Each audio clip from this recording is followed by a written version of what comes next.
আমরা কথা দিচ্ছি ইনশাআল্লাহ আল্লাহ তাআলা যদি জনগণের মনে ভালোবাসা আমাদের প্রতি সমর্থন তৈরি করে দেন, তাহলে আমরা এমন বাংলাদেশ গড়ব যেই বাংলাদেশে প্রধানমন্ত্রীর জেলার আগে অন্য জেলাকে আগে চোখ দিয়ে দেখা হবে ইনশাআল্লাহ। গঠন করতে চাই যেই বাংলাদেশে কোনো বৈষম্য থাকবে না।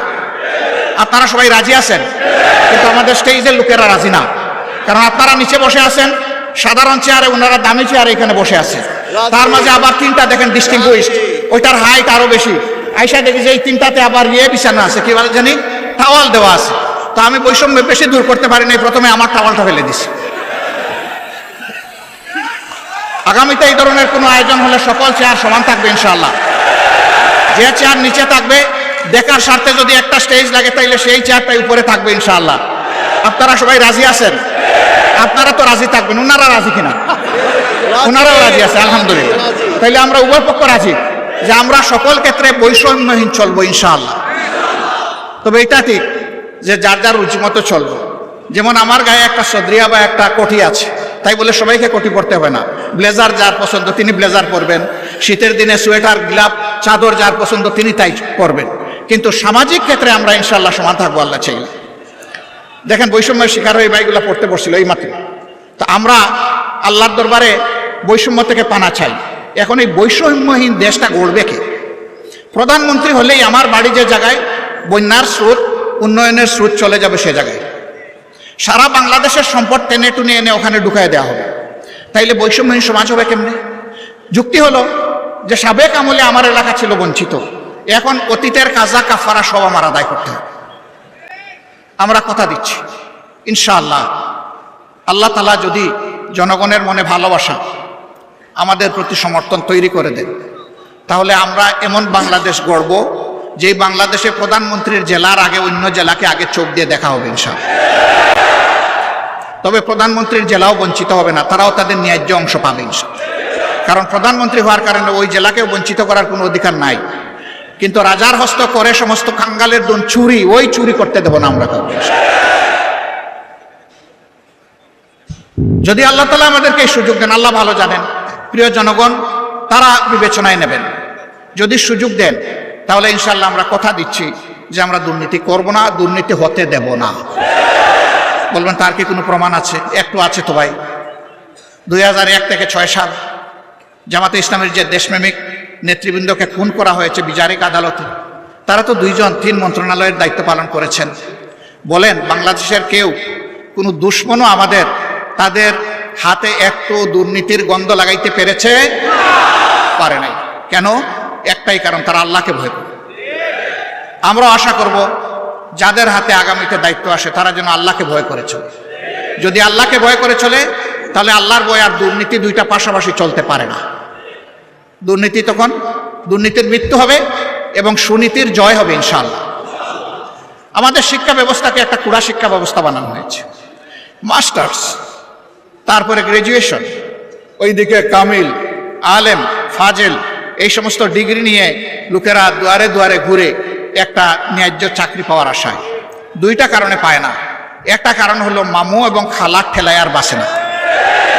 আরেকটা কারণ হলো সে যে সার্টিফিকেটটা নিয়ে এসেছে এইটা তার সার্টিফিকেটের সাথে তার কোয়ালিটি প্রমাণ হয় না। কেন হয় না? 2টি কারণে হয় না। প্রথম শিক্ষা ব্যবস্থা হচ্ছে নৈতিকতাবিহীন শিক্ষা ব্যবস্থা, বুকবাদী শিক্ষা ব্যবস্থা। এই বুকবাদী শিক্ষা ব্যবস্থা তাকে শিখিয়েছে বড় পণ্ডিত হয়ে সূক্ষ্মভাবে কিভাবে রাষ্ট্রের ধন চুরি করতে হবে। 2 নম্বর কারণ হলো চুরিটাও তো ভালো করে শিখবে, বুতা কাশি নিয়ে বের হয়ে গেছে, মানে ওখান থেকে জাগতিক শিক্ষাটাও ভালো নিতে পারে না।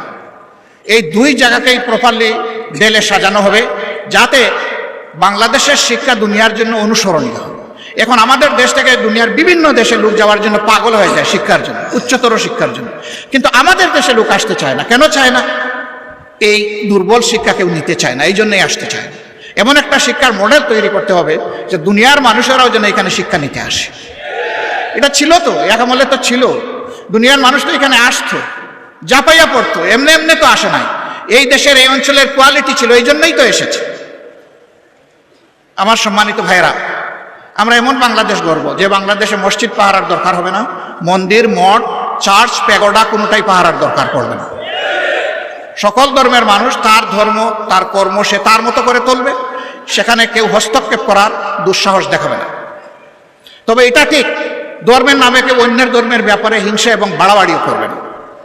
মাঝে মাঝে উস্কাইয়া দেওয়া হয় মানুষের অনুভূতিকে, এরা দুষ্ট যারা এটা উস্কাইয়া দেয়, এরা সুস্থ মস্তিষ্কের মানুষ না, এদের ভিন্ন এজেন্ডা আছে, এগুলো আমরা করতে দেব না।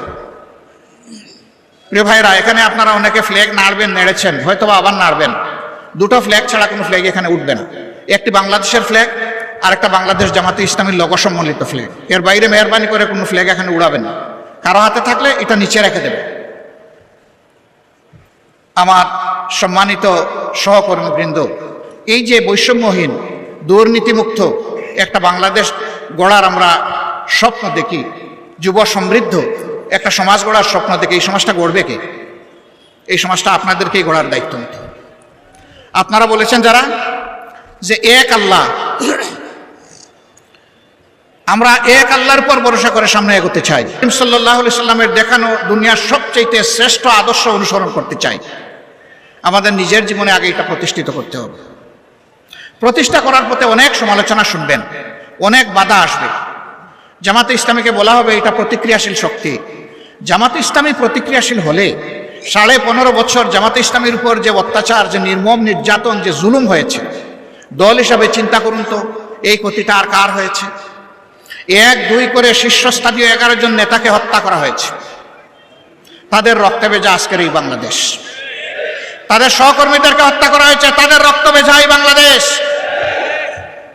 আমাদের প্রত্যেকটা অফিসকে সিলগালা তালাবদ্ধ করে রাখা হয়েছে, একটা মুহূর্তের জন্য আমাদেরকে ঢুকতে দেওয়া হয়নি, এটা অন্য কারোর জন্য হয়নি।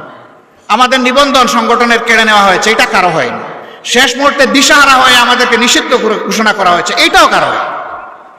হ্যাঁ, হয়েছে অন্য সকল দলের, সরকারের প্রতিপক্ষ, আলিম উলামা সহ বিভিন্ন দল সহ মানুষ খুন করা হয়েছে, গুম করা হয়েছে, তা আমাদেরও করা হয়েছে। কিন্তু এই 4 জিনিস আর কারো করা হয়। কেন এত জ্বালা আমাদের উপর?